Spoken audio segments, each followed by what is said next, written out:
they shall be my finest warriors. These men who give of themselves to me.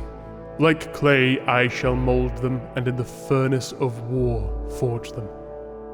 They will be of iron will and steely muscle. In great armor shall I clad them, and with the mightiest guns will they be armed. They will be untouched by plague or disease. No sickness will blight them. They will have tactics, strategies, and machines so that no foe can best them in battle. They are my bulwark against the terror. They are the defenders of humanity. They are my space marines, and they shall know no fear. So, you may have seen my Dawn of War 3 review. Oh wow, over 30,000 of you have seen my Dawn of War 3 review. Okay, cool. Damn, that's a lot of people. Well, if that's the case, let me tell you about the first game, and why I like it so much. And just to get ahead of the comments, because I know people are going to say this, I am specifically going to be talking about Dawn of War Soulstorm. Whenever I say Dawn of War 1, or the first game, I'm talking about Soulstorm. Because it is, to me, the final, the ultimate, the last version of the game, and is such the final version of the game. So, with that out of the way, why?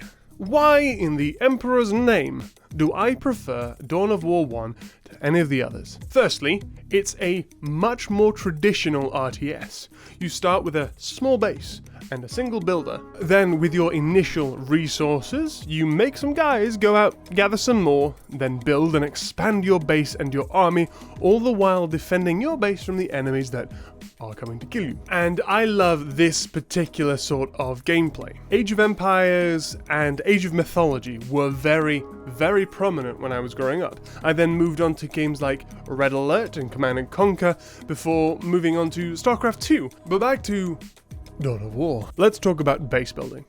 Because comparing the base building in Dawn of War 3 to Dawn of War 1 was kind of hard to compare. I really enjoyed how it felt to build a base in the first Dawn of War. And then playing through Dawn of War 3 again, trying to compare the two, it was hard to compare the two at first because at surface level, they're very similar. You have a similar number of buildings, slightly less in Dawn of War 3, slightly more optimized. And in Dawn of War 1, you have a few other buildings, but not too much. So it was hard to figure out why Dawn of War 1 felt so much better to build your base out in. And then I figured it out. After looking through what it was that was making it not fun in Dawn of War 3, I realized it was not having enough resources. Never quite having just enough resources to build the next thing. It felt very slow and sluggish in the third game, where in the first, I constantly knew what I had to do next, and oh, I can build this here, and oh, I can pop one of these over here. So ultimately, while on a surface level, the base building looks kind of similar, Dawn of War 1 kind of knocks it out of the park, whereas Dawn of War 3 feels slow. And then, we have the vast array of armies that you can play in the first one.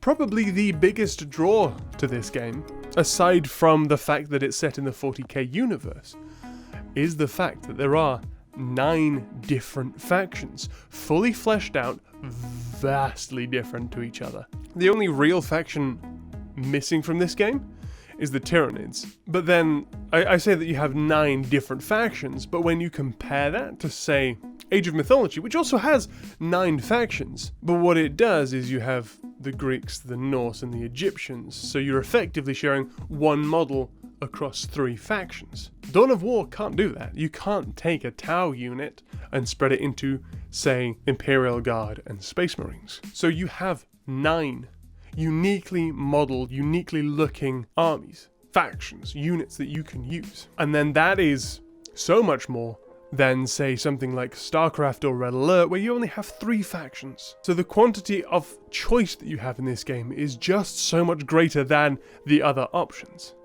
Which means that you have more choice, which makes the game feel more free, and then we get to the multiplayer, where you can use all of those 9 factions in the multiplayer. And I'm pretty sure that if you're watching this video right now, you have probably seen this video. In this video, I mention how it took me half an hour of waiting to find a multiplayer game before I just gave up. Yes, there were other options there, like the joining rooms and things, but to me the multiplayer is click auto join and find a game. The rooms are for private groups of like friends and things, not for random strangers to find battles. That's just for me.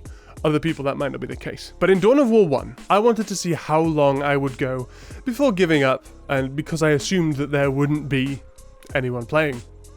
But to my surprise, I waited for probably just under 5 minutes before I got a game. I mean, I didn't last long in the game.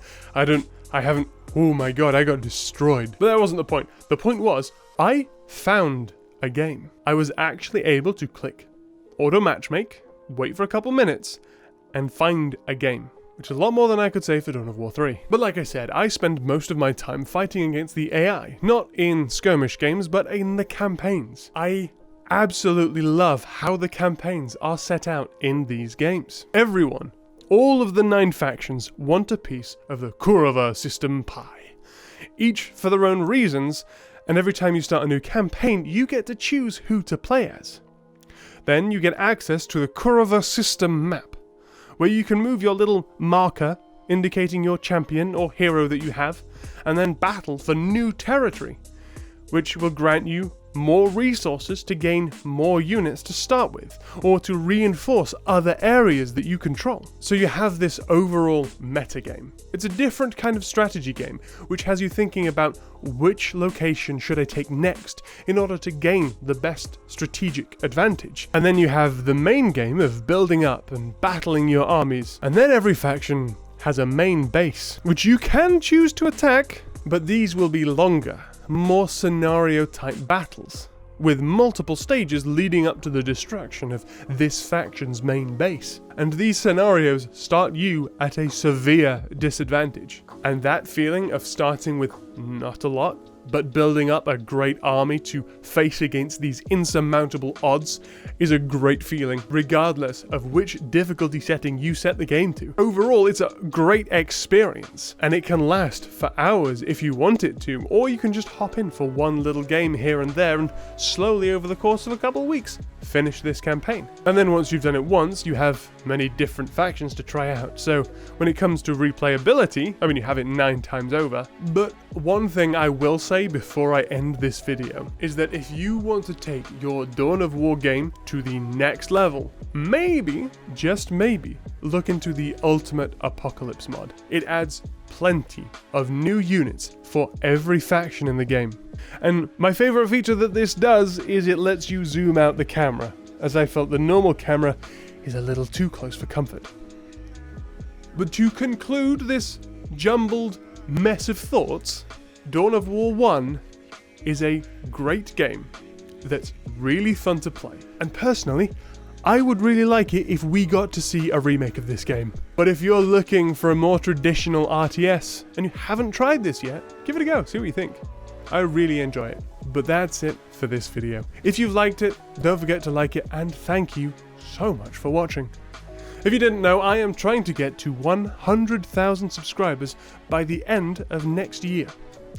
A difficult, almost insurmountable goal in and of itself, but I think we can do it. With your help, sharing videos around, and subscribing, I'm sure we'll be able to get there by the end of next year.